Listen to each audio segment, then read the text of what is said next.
우선 제목부터 탕자의 비유라고 많이 알려져 있는데 이 제목이 이 비유에 적합한가?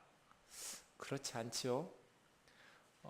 이 제목에는 두 아들과 아버지 세 사람이 주인공으로 등장하는데 그 중에 둘째 아들만을 주인공으로 삼아서 탕자의 비유라고 이름 붙이는 것은 적절해 보이지 않습니다.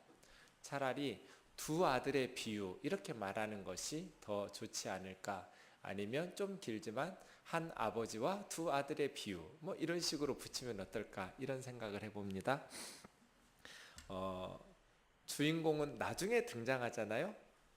둘째보다 큰아들이 나중에 나와요. 그러니까 어쩌면 큰아들이 더 주인공일지도 몰라요. 그런 의미에서 탕자의 비유. 근데 또 한편으로 생각해 보면 누가 진짜 탕자인가, 둘째인가, 첫째인가, 이런 질문도 떠오르게 합니다. 그렇게 첫째까지를 아울러서 탕자라고 한다면 탕자의 비유해도 크게 잘못은 없겠지만 예수님께서 우리에게 비유 중에 비유죠. 제가 말씀을 준비하면서 이 비유는 그냥 내가 말을 덧붙일수록 손해다, 그냥 이 비유 그대로 두는 것이 좋겠다, 이런 생각을 했습니다. 제 문학을 전공했는데 이 탕자의 비유, 두 아들의 비유는 그냥 그대로 탁월합니다. 뭐 더할 것도 뺄 것도 없습니다. 네.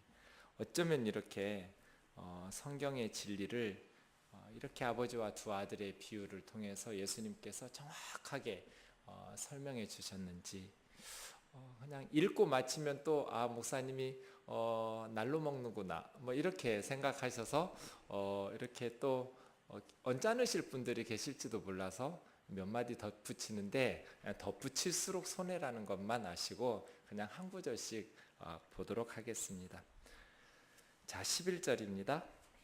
어떤 사람에게 두 아들이 있었습니다. 우리가 계속 수요일마다 묵상한 것처럼 이 세에게 누가복음 15장에 나오는 비유를 말씀하시게 된 이유가 바리새인과 서기관들이 세리와 죄인들이 예수님과 함께 먹고 마시는 것 때문에 언짢아서 왜 저 예수는 죄인과 세리들과 함께 먹고 마시는가 불평했기 때문에 비유가 시작된 것이죠. 그것을 염두에 두면서 한 아버지에게 두 아들이 있었습니다.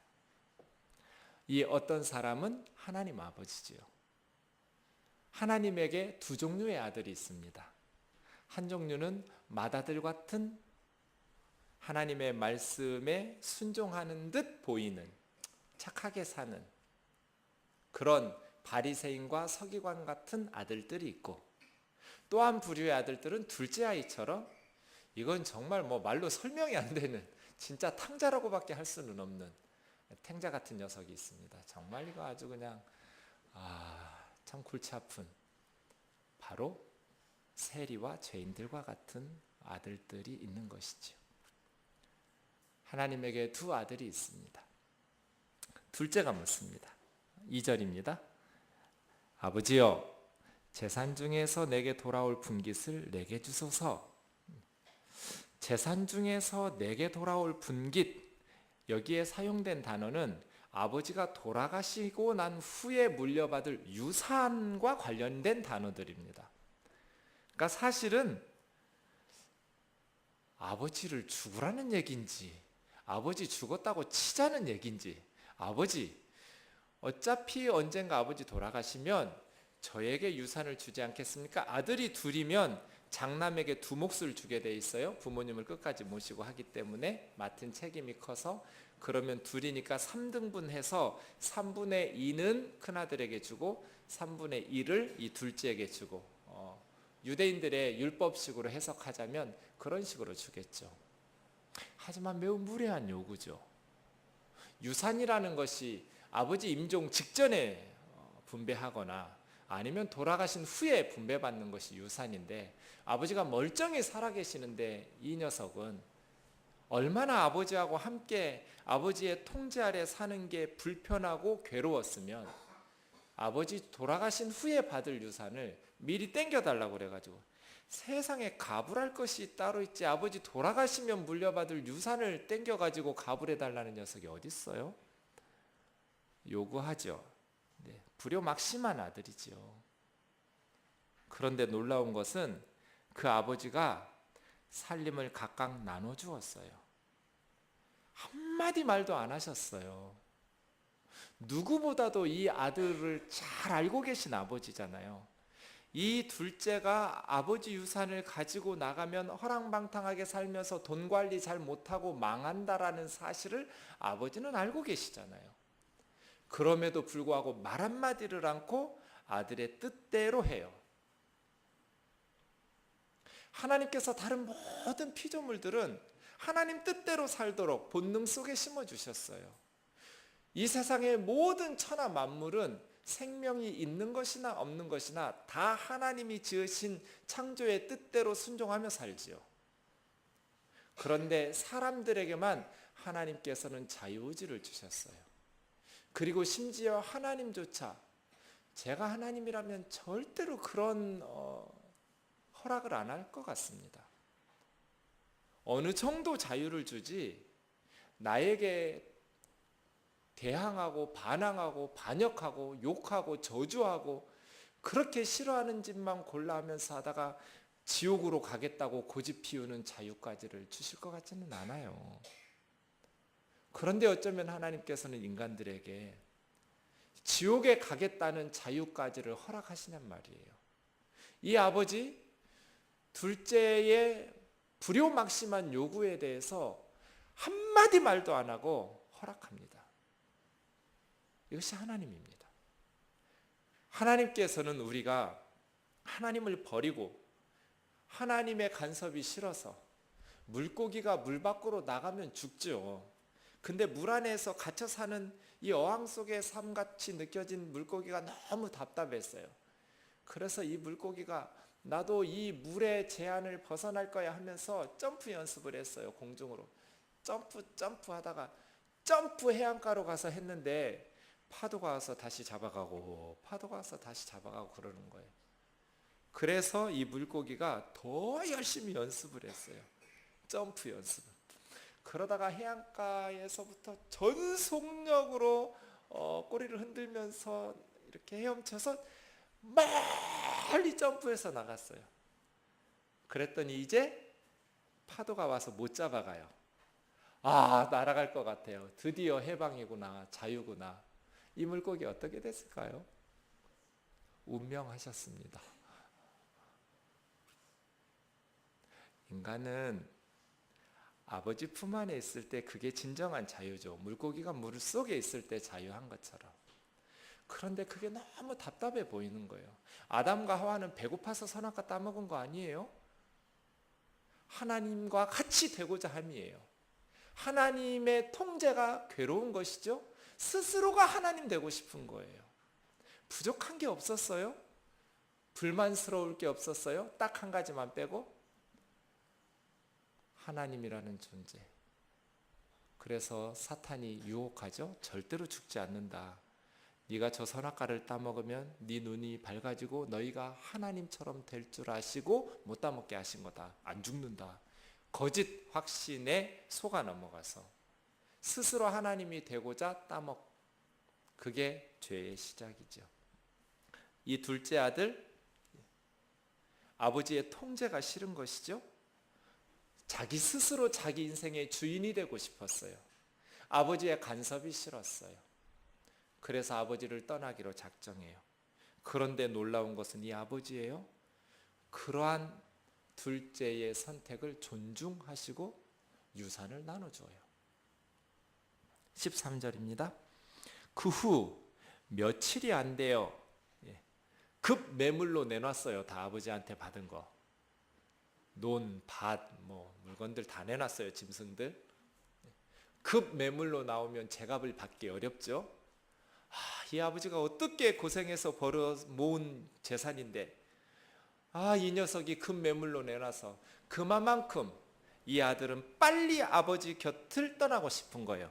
며칠이 안 돼요. 재물을 다 처분해가지고 모아가지고 먼 나라로 갔어요. 얼마나 아버지의 간섭이 싫었으면 먼 나라로 가냔 말이에요. 그런데 거기 가서 어떻게 살았어요? 허랑방탕하게 그 재산이 어떤 재산이에요? 아버지가 뼈 빠지게 모은 재산이에요. 그 재산을 낭비했어요. 허랑방탕, 절제하지 않았어요. 주색 잡기에 빠진 것이겠죠? 예. 사랑하는 형제자매 여러분, 사탄의 거짓된 자유를 동경하지 마시기를 주의 이름으로 축원합니다.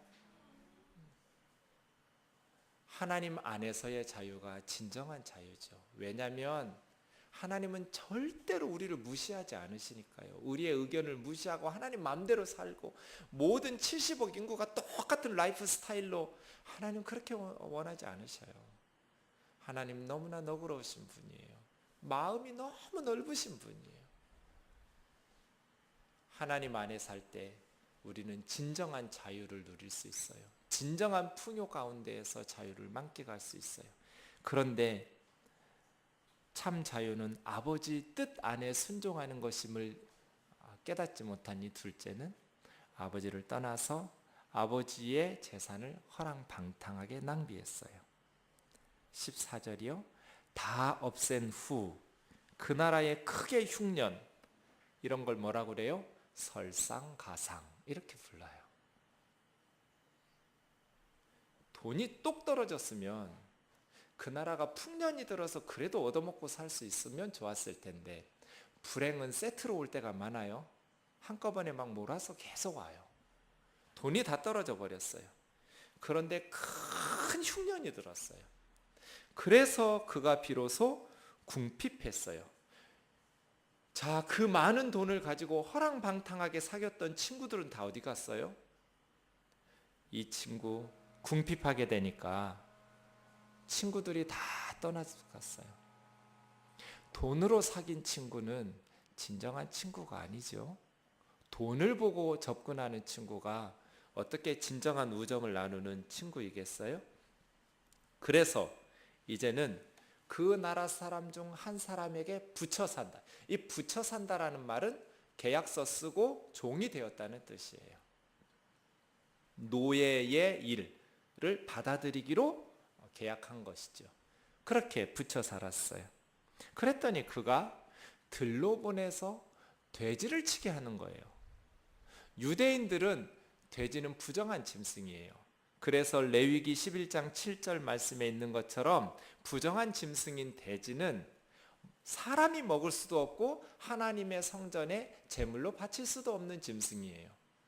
그러니까 아버지 곁에 있을 때는 먹지도 않고 쳐다도 안 봤던 부정한 짐승인 돼지떼 속에서 이제 살아가게 되는 것이죠. 부정이 우구르구르구르구르는 하는 곳에서 그래도 버텼어요. 참 성경에 보면 제가 이해할 수 없는 부분이 창세기 19장인데요. 소돔과 고모라가 유황불의 심판을 받았어요. 그런데 아브라함의 조카 롯 그 가족은 소돔과 고모라가 유황불의 심판을 받을 때 살아났죠. 두 천사에 의해서. 물론 롯의 처는 소금 기둥이 되었지만, 그러면 제 생각에는 소알로 피했는데 이제 소알이라는 작은 성읍에서도 롯과 두 딸이 불안해서 못 살겠어요. 그러면 삼촌인 아브라함한테 돌아간다고 생각해야 하지 않을까요? 롯이 그 생각 못했을까요? 수도 없이 생각했겠죠. 언제든지 삼촌네 집에 가면 먹고 사는 거 걱정 없잖아요, 롯은. 그렇잖아요? 아직 이삭이 태어나기도 전이에요. 그러니 얼마나 친자식처럼 자기를 돌봐주고 사랑해 주었냔 말이에요. 그런데 롯은 두 딸을 데리고 어디로 가요? 산으로 가요. 산으로 가서 굴을 파요. 그래서 그 굴 속에서 살아요. 왜 아브라함의 조카 롯은 소돔과 고모라에서 모든 재산을 잃어버린 후에 삼촌에게 가지 않았을까요? 아버지의 형제인데, 단순히 삼촌이 아니라 오랜 시간 동안 자기를 친자식처럼 돌봐주었던 삼촌인데 왜 이렇게 궁핍하게 모든 재산 다 날린 후에 아브라함의 품으로 돌아가지 않았을까요? 이것이 사람이지요. 잘 되어서 돌아갈 수는 있지만 망하고 나서 돌아가기는 힘든 것이죠. 이 둘째 아들, 돼지를 칠 때까지는 아버지에게 돌아가야겠다는 생각을 못했어요. 돼지 취급받을 때는 부정한 짐승들 속에서 어울려 살 때까지만 해도 아버지에게로 돌아간다는 생각을 안 했어요. 그런데 언제 비로소 아버지에게로 돌아가겠다고 생각했냐면 자기가 돼지보다도 못한 취급을 받을 때였어요. 돼지가 먹는 쥐엄 열매로 이제 허기진 배를 좀 채우고 싶었어요. 그랬더니 주인이 못 먹게 하는 거예요. 쥐엄 열매를 주는 사람이 없어요. 돼지맛도 못한 사람이 되었어요. 돼지 취급이라도 받고 돼지를 치는 동안에 또 자존심상 아버지께로 돌아간다고 생각하지 않았었는데 돼지가 먹는 쥐엄 열매로 배를 채우고자 했을 때 주는 사람이 없게 되자 비로소 이 사람은 17절이죠. 스스로 돌이켰어요. 스스로 돌이켜, 이 말은 자기 자신에게로 돌아왔다 이런 뜻이에요. 직역하면. 그러면 그동안은 어떻게 산 거예요? 자기 자신에게로 돌아오지 못하고 산 거예요? 미친 거죠. 제정신이 아니었어요. 돼지가 먹는 쥐엄 열매로 줄인 배를 채우고자 했으되 주는 사람이 없는 때 비로소 정신이 들었어요. 자기 자신에게로 돌아왔어요. 그리고 말하는 거예요. 내 아버지에게는 양식이 풍족한 품꾼, 이 품꾼은 고용된 하인이죠. 싹꾼이죠. 싹쓸 받고 일하는 일꾼이에요. 네. 그러니까 지금 자기하고 누구하고 비교하냐면 형하고 비교하지 않아요. 자기와 같은 형제인 형하고 자신을 비교하지 않고 내 아버지 집에는 양식이 풍족한 품꾼이 얼마나 많은가, 자신을 이제 품꾼하고 비교하는 거예요. 나는 여기서 굶어 죽는구나. 나는 여기서 줄여 죽는구나. 내가 일어나 누구에게 가요? 아버지께 가서 이르기를 해요. 네. 고향으로 가는 거 아니에요? 집으로 돌아가는 것도 아니에요? 아버지에게로 가는 거예요. 내가 일어나 아버지에게로 가서. 그러니까 이 사람이 두 가지 한 거죠. 첫 번째는 깨달았어요. 뉘우친 거죠. 내가 어리석었다. 내가 어리석었다. 그 다음에는 믿음이 생겼어요. 어떤 믿음이냐면 아버지는 나를 아들로 받아주지는 않으실지 몰라도 내치지는 않을 거다. 품꾼 중에 하나로 나같이 불효막심한 아들, 아버지 돌아가셨다 치고 유산 좀 땡겨주십시오.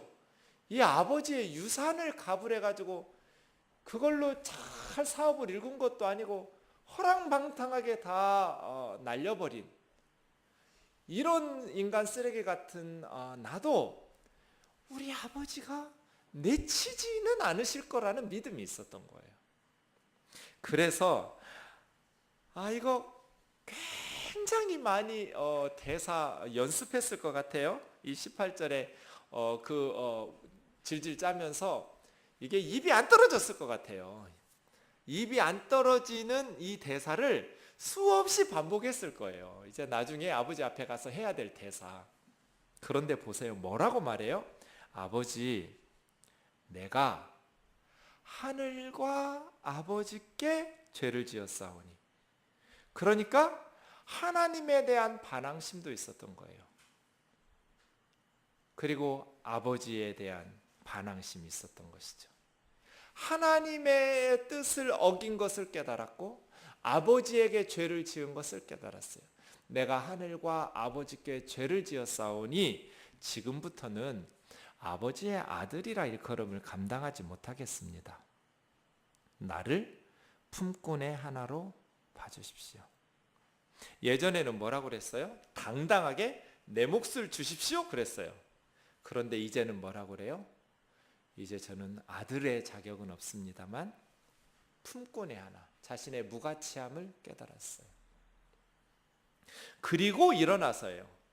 중요한 것은 생각이에요, 행동이에요? 행동이에요. 그냥 그렇게 생각하고 눌러 앉았다면 이 사람은 그렇게 삶이 회복되지 못했을 거예요. 그런데 일어났어요. 그리고 아버지께로 돌아갔어요. 아버지께로 돌아오는 거예요. 고향 돌아오는 거 아니에요. 집으로 돌아가는 거 아니에요. 아버지에게 돌아가는 거예요. 그런데 20절이요. 아직도 거리가 먼데 아버지가 보고 측은히 여겨 달려가서 목을 안고 입을 맞췄어요. 이때는 음악이 필요하죠. 따라라라라라 하면서 이렇게. 이 아버지는 집안에서 기다리고 있지 않았어요? 아들은 아버지를 잊고 산 날들이 많았을 거예요. 그런데 아들이 집을 떠난 이후 아버지는 하루도 이 아들을 잊은 적이 없는 거예요. 그리고 아버지는 이 아들을 기다린 거예요. 그러니까 아들이 뉘우치기 전에 아버지의 사랑이 있었어요. 아버지는 아들이 잘못했다고 무릎 꿇고 비는 것을 보고 입맞추지 않았어요.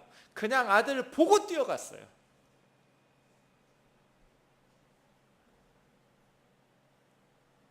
그냥 달려가서 포옹부터 한 거죠. 그리고 불쌍히 여겼어요. 그 몰골을. 고소하게 여기지 않았어요. 거 봐라 이놈아, 아버지 떠나서 잘 꼴 좋다. 그런 마음 가지지 않으셨어요? 가슴이 찢어지는 것 같이 불쌍히 여겼어요. 측은히 여긴 거예요. 달려가서 목을 안았어요. 당시에 동양에서 어른들이 달리는 것은 상상할 수 없는 일이에요. 이스라엘의 어른들이 달린다. 애들이나 뛰어노는 것이지 어른들은 달리는 게 아니에요. 그런데 이 아버지는 체면이고 뭐고 없어요. 뛰어가는 거예요. 아들에게로 달려가서 목을 안고 입을 맞췄어요. 여기서 입 맞췄던 것은 그냥 건성으로 쪽 한 거 아니에요. 계속 맞춘 거예요. 계속. 그리고 매우 큰 사랑으로 부드럽게 입 맞춘 거예요. 네. 아주 특이한 단어예요. 카테필레센이라는. 필로스가 사랑이잖아요.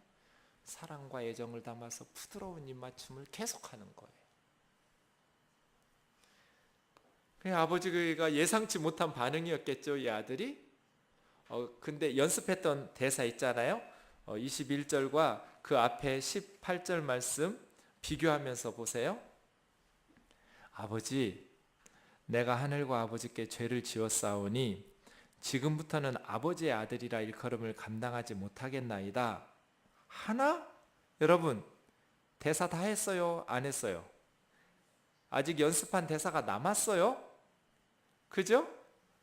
18절의 연습은 뭐까지였냐면 나를 품꾼의 하나로 써주십시오까지 연습했어요. 수없이 연습했어요. 이 대사는 입이 안 떨어질 테니까 수도 없이 타양에서 타국에서 연습했어요.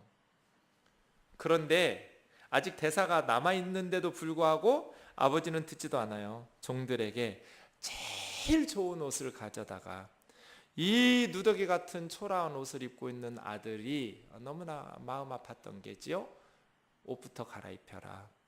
손에 가락지를, 손가락질을 낀다라는 것은 지체 높은 사람을 상징하는 권위의 상징이에요.